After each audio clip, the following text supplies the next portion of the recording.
And this background topic is about Jeff Bezos. Jeffrey Bezos. Good old Jeffy. I hope I don't get fired for saying that. Should have cut it.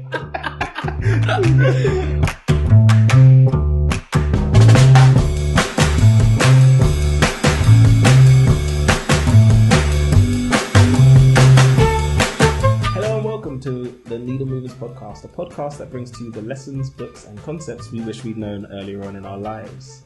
As always, your hosts are myself, Mark Jasons, and my co-host, Valerie Tomaso. And again, we are together in the same place at the same time. They don't know. It's a different place. It's a whole different year. But if you're listening today, this is one from our book club series, and we bring to you one of the key principles at Amazon that have allowed them to become a powerhouse. This is about working backwards. Working backwards is not only a principle at Amazon, but it is a book by Bill Carr and Colin Breyer. You mix the names together. The names are the hardest part. So this principle isn't just a business related one, but it can be used in your personal lives as well, like most of the concepts we tend to go through in our podcast episodes. And it can help with your personal development and growth. And they are former Amazon executives. So they worked in the company for so many years. Mm-hmm. Then they came out and decided, let's give this knowledge to everyone. It's nice that they chose to share it after the fact, but it is, we know as people who work for Amazon, it's like a core principle in Amazon, working backwards. But yeah, stay tuned and listen to how it is utilized and how you can use it in your personal lives. So, I'm going to be reading off a little bit of background topics here. Mm-hmm. And this background topic is about Jeff Bezos. Jeffrey Bezos. Good old Jeffy. I hope I don't get fired for saying that. Should have cut it. But anyway, Jeff Bezos, as everyone knows, is a little bit like Marmite. Some people love it and some people hate him. And if you don't know what Marmite is this like pasty stuff that is sold in the UK. But anyway, this episode is about Marmite. It's not about Marmite. However, regardless of how you feel about Jeff, it's actually fair to say that he started off with a pretty cool story. Mm. And the cool story being that in 1994, he was working for a hedge fund of D.E. Shaw. And it was a pretty decent job in Wall Street. So that means that he was probably getting paid quite decently. He had probably good hours back then, and he was doing quite well for himself. And what Jeff was asked to do back then was to research potential business opportunities involving this new thing at the time, which was called the internet. We're talking about 1994 here. I know we take the internet for granted, but wow. Back then, it was once upon a time it was new, even though it was only night. Well, we say this. Maybe we're just very old. Maybe that. I mean, people don't know what a dial-up connection is, so. Oh, yeah. Anyway, at the time when Jeff was doing this research, he's found a staggering statistic. And the statistic was that the web would grow by 2,300% per year. 2,300% per year. That's an incredible amount of growth. Thinking about where we are today. It makes sense because of where we are today, but it's still, knowing that in foresight is insane to think. And it's, as you mentioned, it's really easy to look at it now and think, retrospectively, oh yeah, that's obvious. But at the time, it wasn't obvious. At the time, it was a projection. We never knew that it was going to grow to the way that it did. Mm-hmm. And that's why it was a potential statistics or something that could happen. So if we were to put this in perspective, we could probably say that the internet back then is probably the equivalent of the multiverse today in a way. I didn't expect to see that. I didn't see the multiverse. And just to give you some stats, as of 2021, sorry, not the multiverse, the metaverse. There we go. I was thinking it was the metaverse. I was like, I'm going to see where you take this. The metaverse. So the metaverse was valued in 2021 at $22.78 billion, and it's forecasted to reach $996 billion.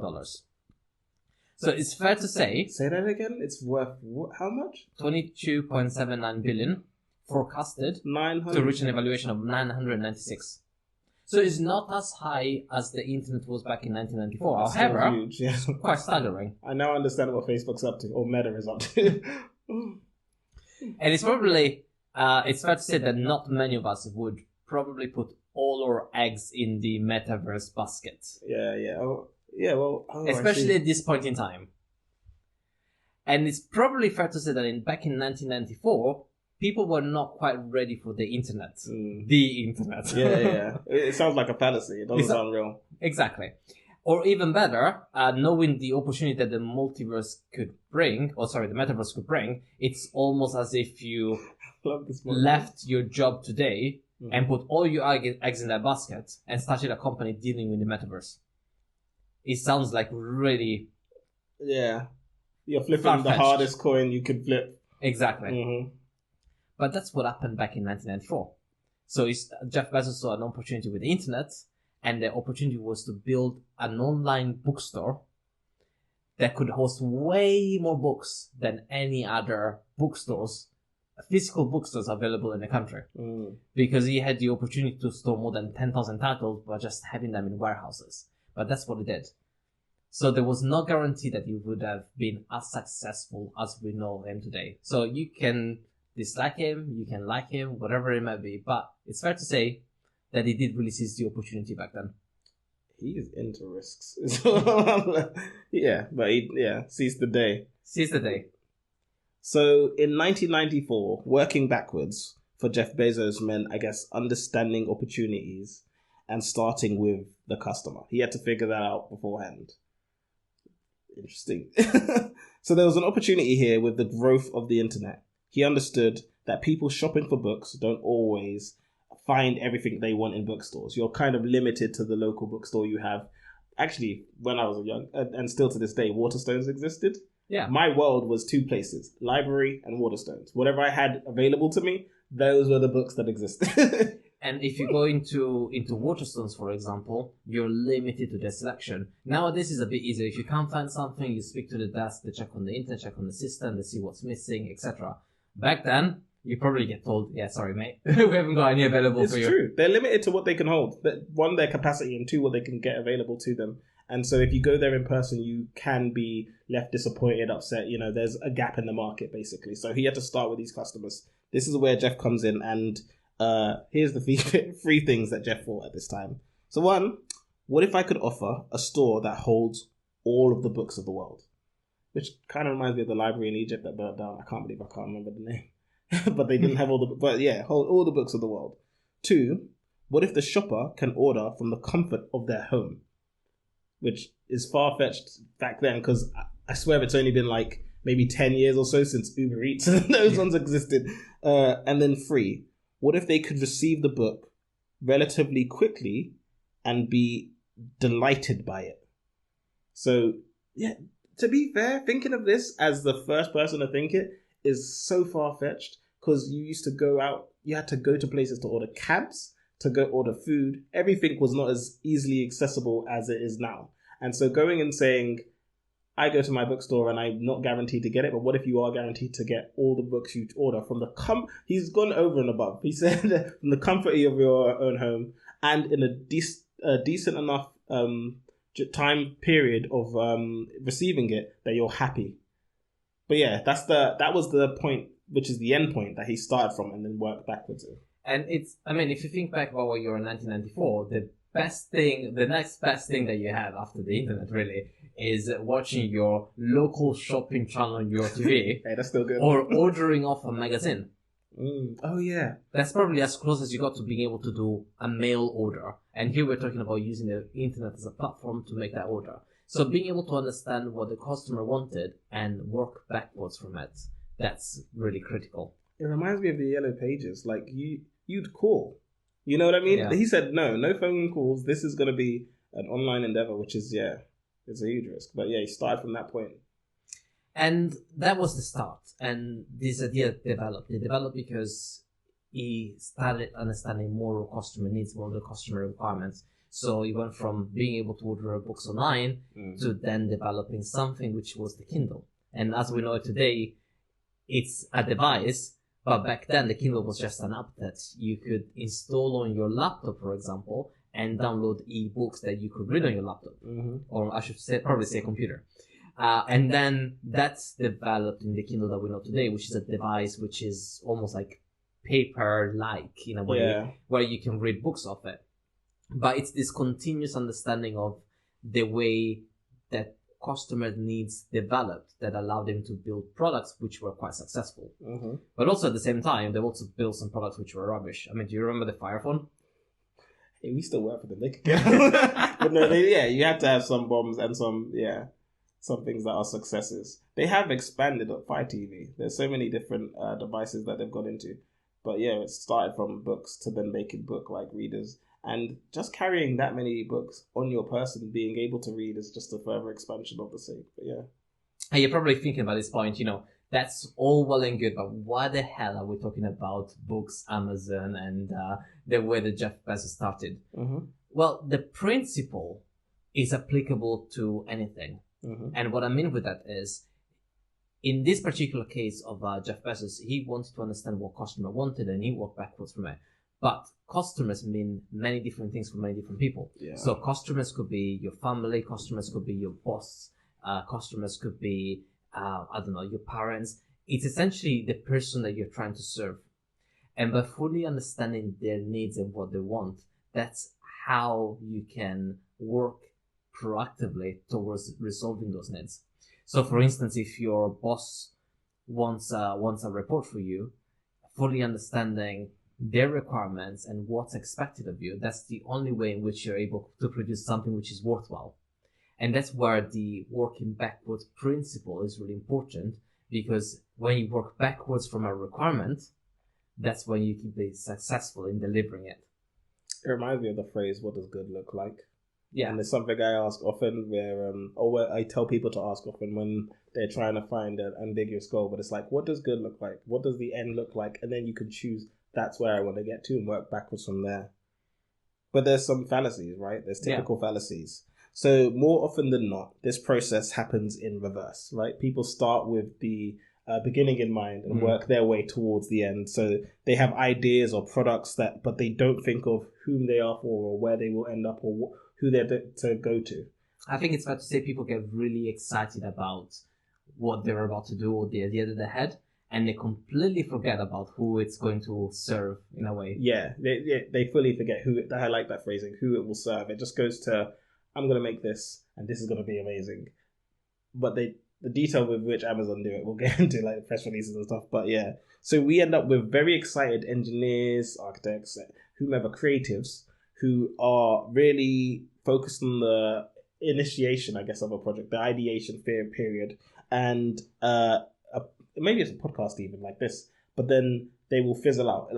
And it might be one, because they themselves haven't foreseen it, or two, they've not addressed any form of audience or customer, let's say, or who they're serving, and that happens very often. That tends to hit, I guess, most people. And if you heard our last episode, you'd have heard about how people don't even make it 2 to 3 years because they've not seen what does the end look like, what does good look like. So just on that topic, right? It was probably about a couple of years ago. I was driving to National Trust Place because we were going to go for a walk, on a weekend, and I received this random call from a friend, and I hadn't spoken to this guy in probably about 6 years. Mm-hmm. I hadn't even texted with him, but he messages me and he starts talking to me about this fantastic drone that he's developed. Oh, I was like, cool. Starts telling me about like all the tech details. Starts telling me about the fact that it's lighter, it's got a longer range. It can carry equipment or parcels or a payload, which is a lot higher than anything else on the market. Mm-hmm. And then he kind of, it's quite pitchy in the way that he was delivering it. Okay. And then he kind of says, you work for Amazon, right? Do you think Amazon would want it? Like, do you know anyone interested that I'd be able to pitch this to? And I was like, mate, I don't work for that section of Amazon, but also, do you know what they need as a company? So at that point, I started more like of a coaching kind of conversation in which I was kind of trying to stir him in the right direction in terms of understanding, hey, if you want to be able to work with them, probably what you may want to do is actually start thinking about what they need. Mm-hmm. And then, in tune with this very podcast episode is work backwards from there to be able to understand what needs you can provide. Mm-hmm. And he didn't quite get it. So that was probably the last time I really spoke to that person. I hope he's not a trillionaire. Well, I hope he is. Maybe he's still successful, but I understand that point of he's made something and now wants to put it out there. Exactly, which can work in some cases, especially when there happens to be a market need. Mm-hmm.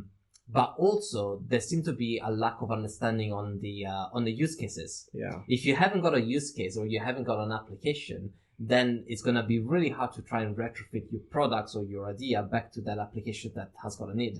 And I think people do this not only with their own, say, initiatives or their own ventures, but it can also happen when you're trying to prepare a piece of work for your manager, say, or your boss, or someone asked for something and you've decided to just go about making it your own case without getting an idea of what, like I said, good looks like. Who are they trying to serve? All of that information gets left behind, and then they fall down like, I guess it reminds me of the Blockbuster example, right?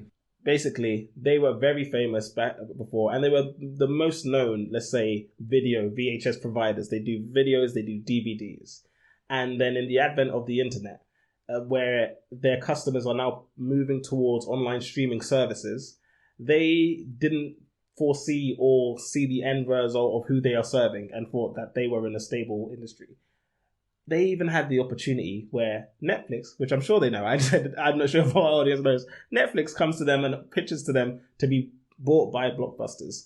And they refuse. And I remember it was at a very low... At a decent price. It was a price that was nothing compared to what Netflix is worth. And even with Netflix right now maybe struggling a bit and doing payment for premiumships, still way more.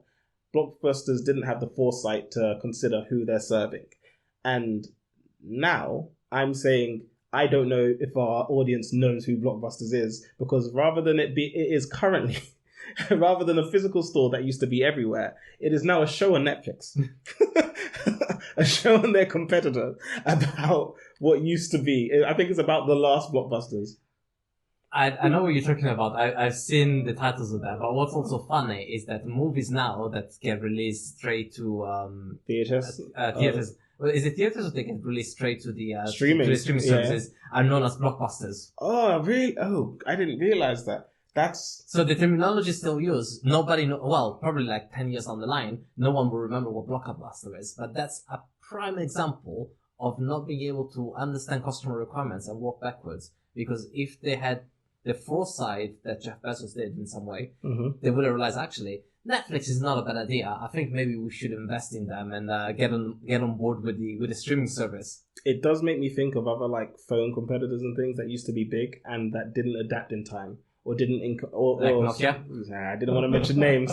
I like Motorola came back. They were like, but you like the flip. I like the Razr. Yeah. Everyone loved the Razr. But yeah, it's true. There's people who didn't have the foresight to think, what do the customers want? And they stay maybe too ingrounded in whatever principles or values they've decided are theirs, but not looking at who am I serving, what is the end result I want, and what is the end result that's likely, and then working backwards from there. And that's where it bites you. And now you become a blockbuster, which would hurt my heart to be on my competitors.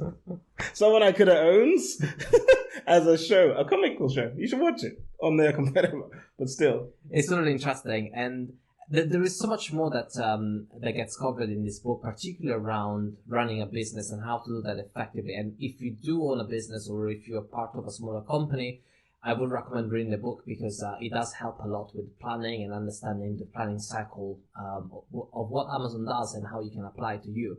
But particularly, I like working backwards because it's really aligned to the 7 habits of highly effective people. Yeah. And especially the starting with the end in mind, which is one of the things which is taught in the 7 habits. And Stephen Covey, the author, he talks about this funeral exercise. That's what I was thinking of. Yeah.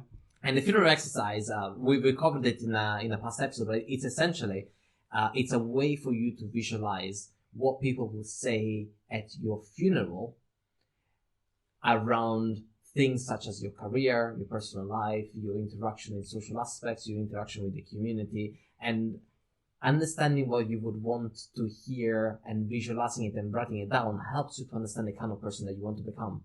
And then from there, you can work backwards to try and bridge the gap between where you are and where you want to be, which is a great way of living life, in my opinion. but also it integrates really well with this book called Working Backwards because the principles really go hand in hand. I can see that link. It's kind of, when you said that, it reminded me of people doing vision boards. Yeah. I'd say this, when it comes to this book and working backwards and then the way Amazon applies it, it is way more detailed.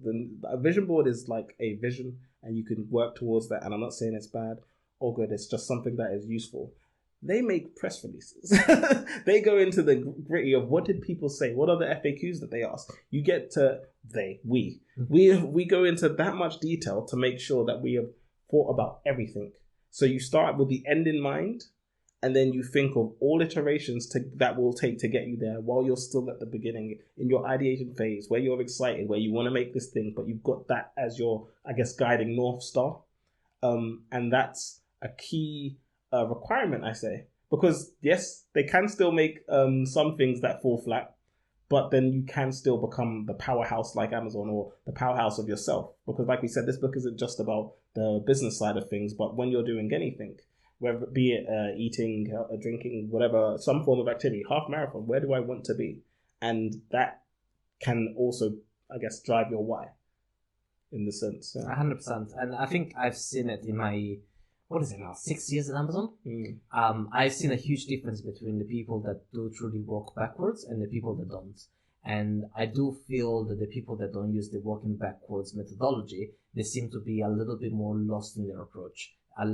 There is a lack of direction, there is a lack of understanding their path to get from A to B.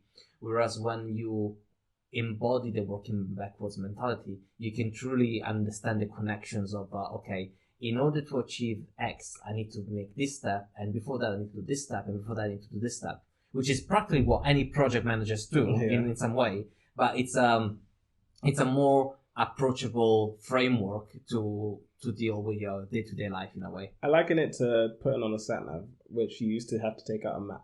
But to get to your destination, you needed to know the route. Exactly. And even though right now you might not need to store it here, you always still need to know the route. Where am I going to go? This is where I'll take. And is there traffic here? These things. And those are the things you incorporate to make sure you reach that destination.